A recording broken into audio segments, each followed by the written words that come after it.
Bravo, Brits. Step 1 is complete.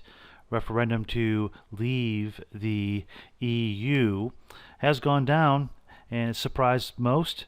There are some people that could see it coming, but in any event, it's only one step. The first step in taking control of their economy, in taking control of their trade, and taking control of hopefully their future. Now, will Portugal and Spain and Italy and the rest of them choose to hold their sovereignty within their hands, or will they continue to be subservient to a foreign power, a group of oligarchs and bankers in Brussels, which is so far away from their home country? You wonder how people can be so apathetic and subservient when we understand that the end game to this is world government, and the EU being, one of the major stepping stones for the powers that be to get what they want. They've been trying to do this ever since, post World War One, and it's not looking good for them, thankfully. Amazing that there are some people out there that still think that the Brexit was a mistake, that they're criticizing the people in UK for voting to take back their sovereignty. I think they really don't understand what the meaning of freedom is and what the meaning is of holding your own sovereignty in your hands. Now, we see that Merkel and the other oligarchs within the EU system are talking about only doing trade with the UK if they agree to allow foreign workers to come in and basically have free reign over their job market. And of course, manipulating currencies and so forth will continue to be a hot topic. Well, then how can they criticize the UK for starting a trade war when they bring those terms to the table? I think that each European countries should negotiate their own trade deals.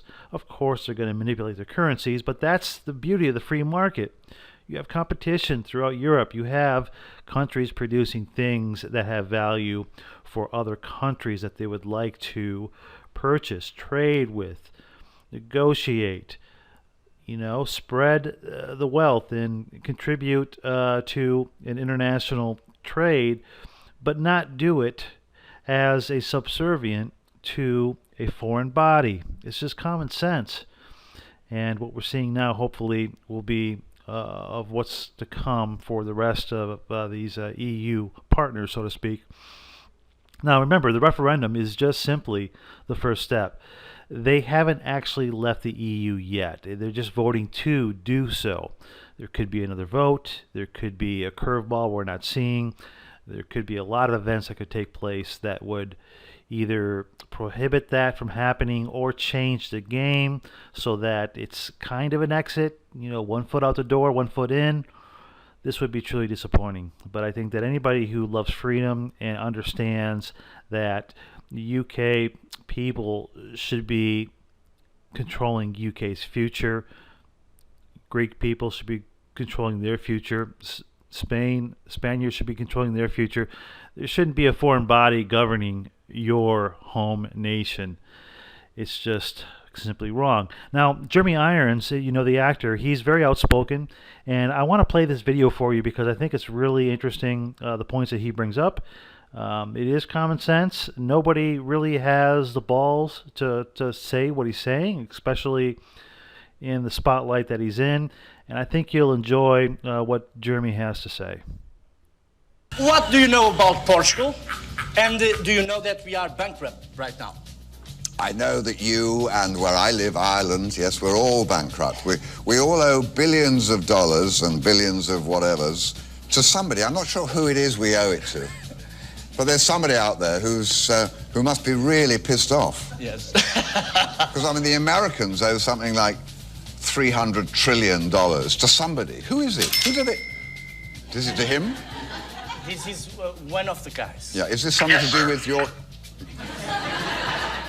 Okay, one of the guys. But do you understand who we owe this money to? To the bank guys, to 5 families. But who are these bank guys? The 5 families. Why don't they stand up, come here, and we could say, hello, sit down, let's talk about this, you know. A nice chat. Yeah. How do you see, as a successful man, this war between, a kind of philosophical war between the north countries of Europe through the south as peaks, the new as peaks, Portugal, Ireland, Greece, Spain and Italy. This south, the problem of Europe is the south people, they don't like to work. Well, you see, I think we all work too much. I think that we've been brainwashed into being told that we have to spend all our lives working. We never used to do that, not before the Industrial Revolution. I mean, one would sort of, you know, the Irish, for instance, they would plant their potatoes in the, I suppose it would be the sort of winter, in the autumn, they'd plant their seed potatoes, and then they would sit, and they would drink, and they would sing, and they would eat, and they would wait for the potatoes to come up. And then, you know, that was their life.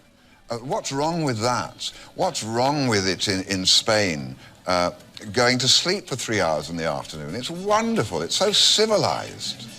But we are you see, the problem is that in the north, like, you know, Germany and not France, because France is in a terrible mess, but, you know, England, we're told that we're put on this planet to work.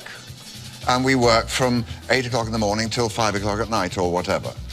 And if we're lucky, we have a Saturday off and a Sunday off, and then we can go and buy things.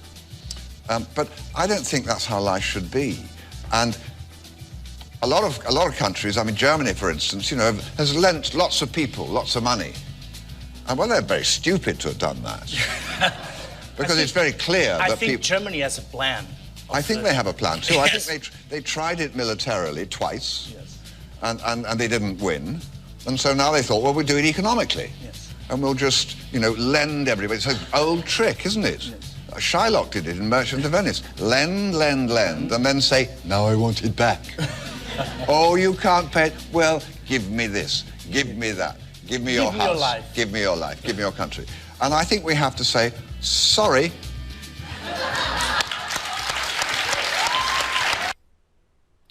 Bravo, Jeremy. I agree with just about everything you said, except for the part about Germany. You know, we understand that Germany is basically under siege and has been, you know, post World War II, and that doesn't speak for the German people. But the powers that be that control Germany, their politicians are, of course, rubbish. And bravo, Mr. Irons, for putting it a little more eloquently than most people have the guts to put it.